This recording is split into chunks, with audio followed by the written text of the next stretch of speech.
Hello everyone. I'm making this video because I want to try and help people that want to do some game programming or like game programming thinking in C++, but they don't know where to start. So this video will talk about the development environment. I will be focusing only on Windows, simply because like if you're doing game programming and you want to ship games or game tech, well, your main target is Windows. So here we talk about Windows and the Windows API, and let's get started. So the development environment is obviously very important, and here I think the most used tool to develop like C and C++ projects on Windows is Visual Studio. Here I'm recommending the 2022 edition, simply because it's the most recent one. Here I've left some download instructions, so if you simply go to the website and here like you can go here and like download it, so no problem. It's in Italian, so you cannot read it very well, but if I change the language, yeah, no, it doesn't want me to change the language. So you can download it, it's easy. It will install, like it will download an installer, then you simply open up the installer and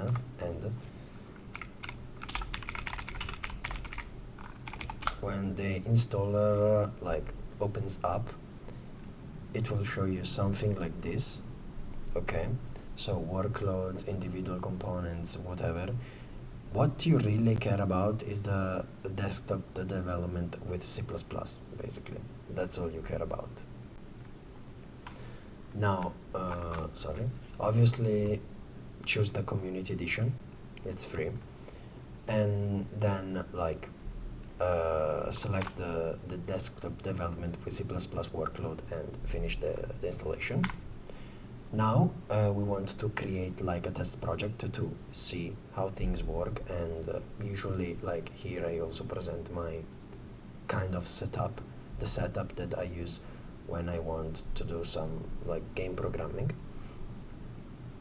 So open Visual Studio, okay, create a new project, and to do that, like when you open Visual Studio, you'll have this window right here. These are your solutions, and you just like create a new project and select the C++ empty project. You can like search it, C++ and empty project, okay, select it, next, and then you choose a project name, a location, and then a solution name, and then you click on create and go on. Okay, now a solution is a Visual Studio like term for simply a collection of projects that are related. A project is what like we intend as a collection of source files and other assets that are built together, and obviously a location is where we place all our files on the hard drive. I recommend you use like something like cdev or crepos or something like that, because white spaces and user local paths may cause problems. Now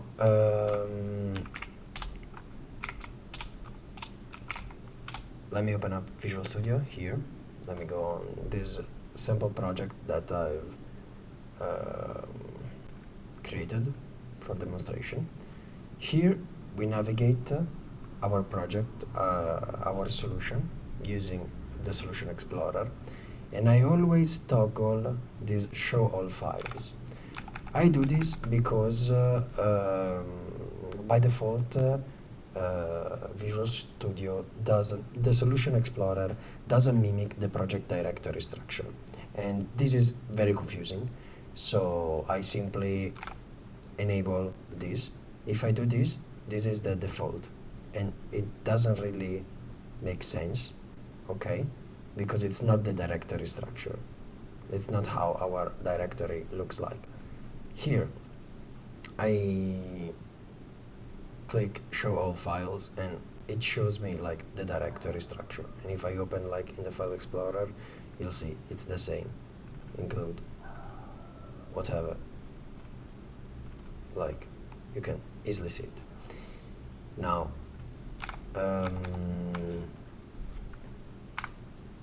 the basic folders I usually use is like a source folder for all the CPP files and optionally for a precompiled header, and then the include folder. I usually use like this is I usually use include and then the name of the project or the name of the solution, because like if you want to use it as a library, it's useful to have it structured like that.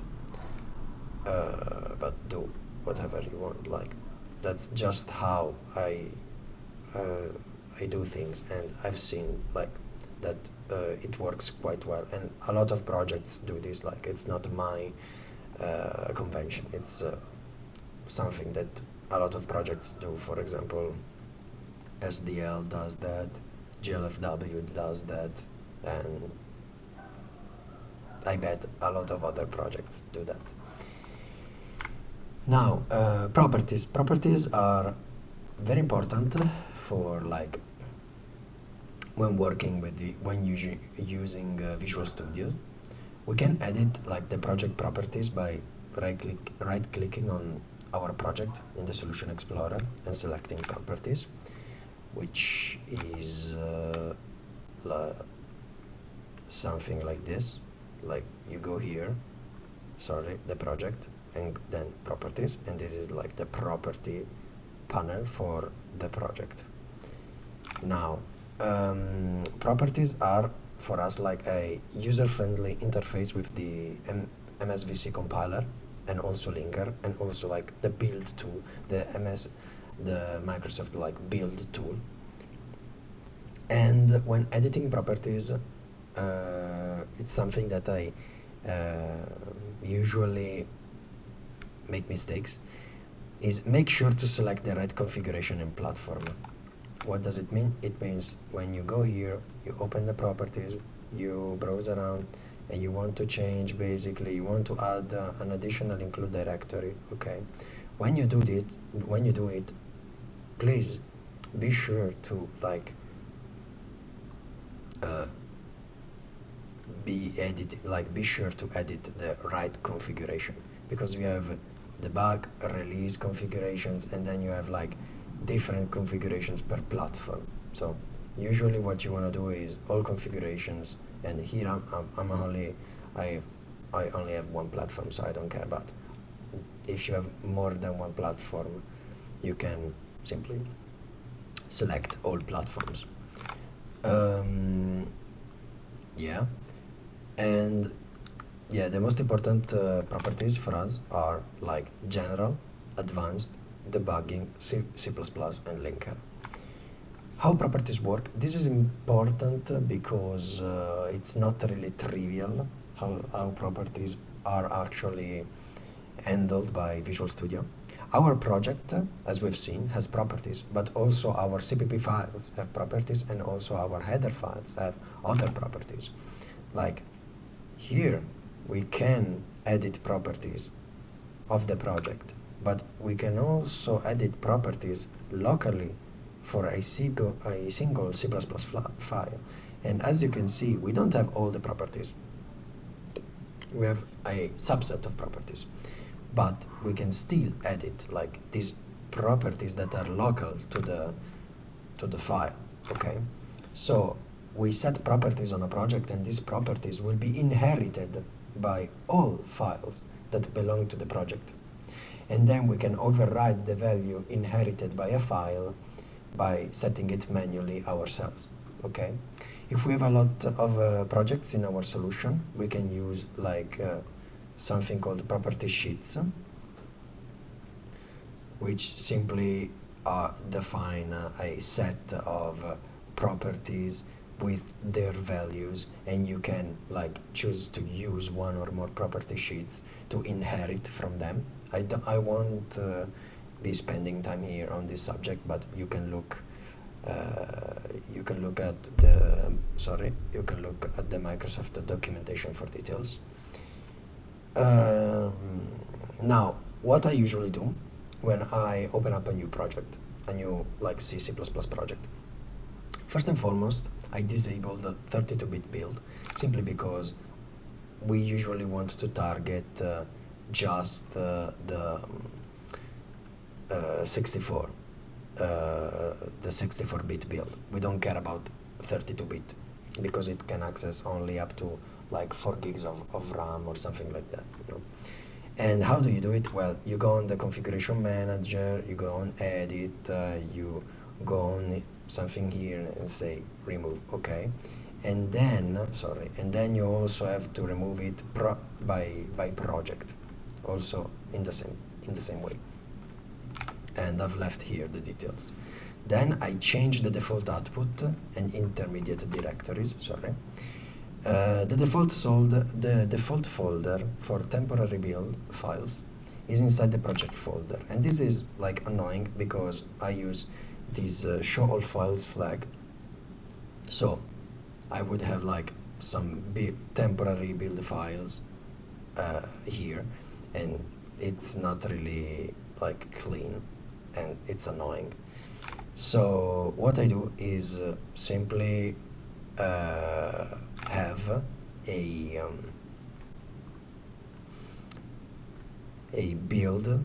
bin for the like binaries, for the output, for the executable, and then I have a TMP for every like project configuration and platform.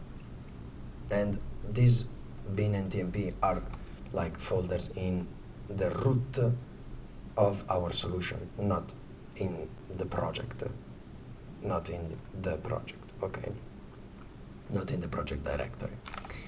Now that's all written here. Remember to ignore them, obviously. Then I change the character set to multibyte from, I don't remember the default. If I go on advanced, the character set usually is set to Unicode, which is wide characters, but we want to use like I usually use C ASCII strings, and since like this value influences like the Win32 API calls that you must use, especially like the strings that you must pass. If you use like multibyte, the Win32 API uses C ASCII strings. If you use like the Unicode character set, then it uses wide characters. It's a bit messy, I don't really like it, so I disabled it. Then include directory, obviously I add a new include directory. Here I add basically this new include directory, and it's very easy. You just go to properties, C++ general, additional include directories, edit and add it. Also go through the macros. The macros are very useful to make your code shorter, and so that you don't have to write the paths like all the time. Multiprocessor compilation, I enable multiprocessor compilation simply because it's like allows me to use more processor. Oh yeah, I haven't enabled it here. Well, that's it. It simply allows me to build the source code using multiple cores. Then for the preprocessor, I usually define my own debug and release like definitions. You can do, like the compiler predefines for you like debug and release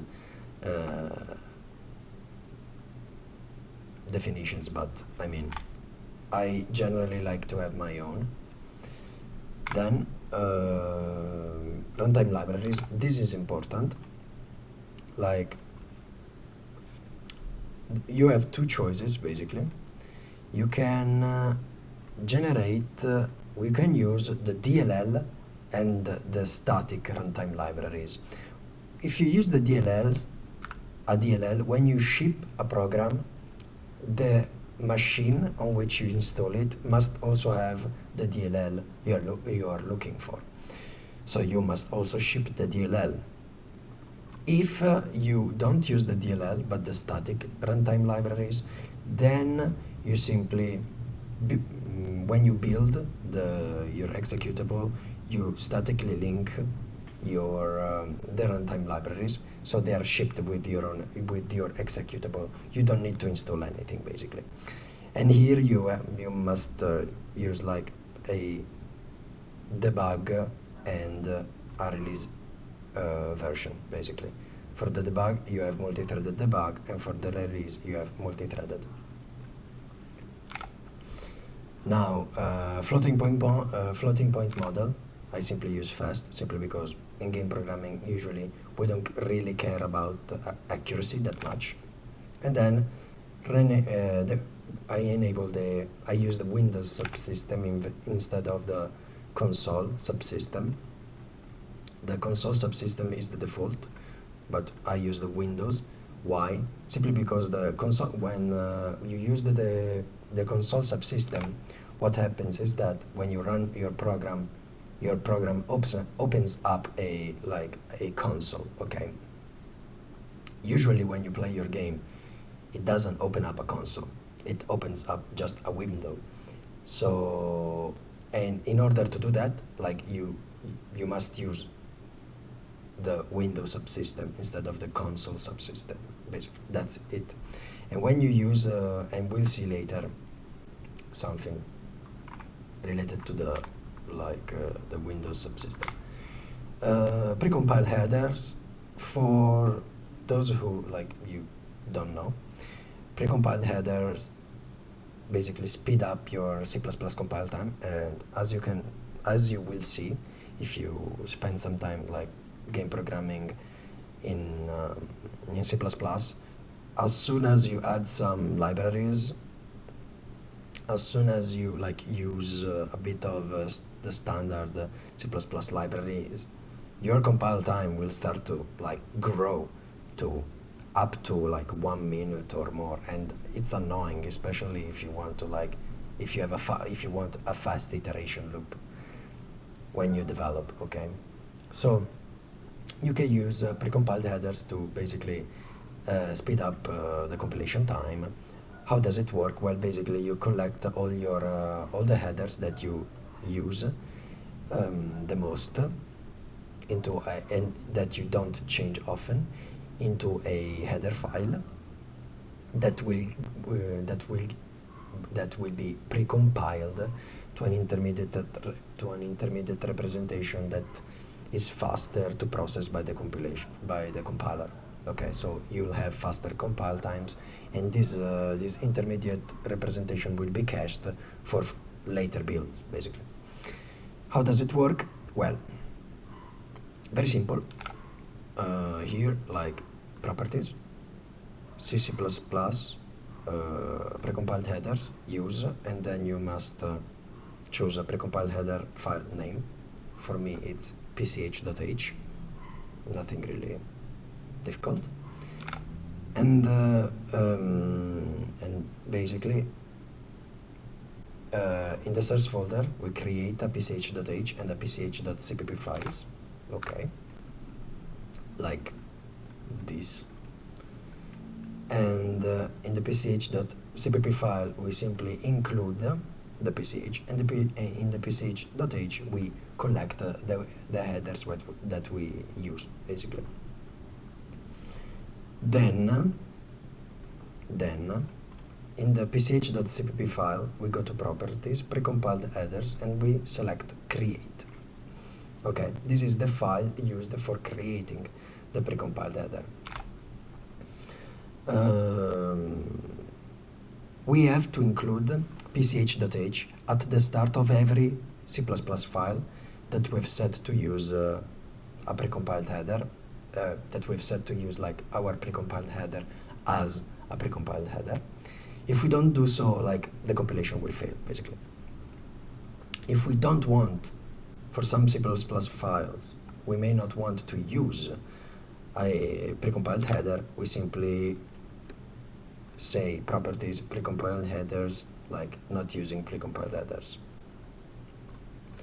Okay. Now, Windows.h. Since we are doing game programming on Windows, we usually want to interface with the Win32 API, with the OS API, and to do this, we must include the Windows.h header file. If we define Win32 lin and min before including the Windows.h header file, we can have a stripped down version of Windows.h. This slightly improves like compilation speed, and we have also less global namespace pollution. It might be useful, and it's something like this. It's something like this. Okay. Now, okay, we've talked about all the settings, all the interesting things we can do. Usually it's a good idea to test if things work. And how can we do it? Well, we write a simple hello world program. We create a hello.cpp and the hello.h files. The hello.h, we just have a hello function, and the hello.cpp, we use the message box Win32 function to open up a message box that says hello world. I've left here the details of the message box function documentation, and then we create a main.cpp file. And since we are using the Windows subsystem, the entry point is not main but winmain, and I've left this link for the documentation. As you can see, it's here, our winmain, and if we try to run this, you'll see like our hello world. Okay, that's all for today. If you like this video and want to see more content, then feel free to subscribe to the channel. Bye bye.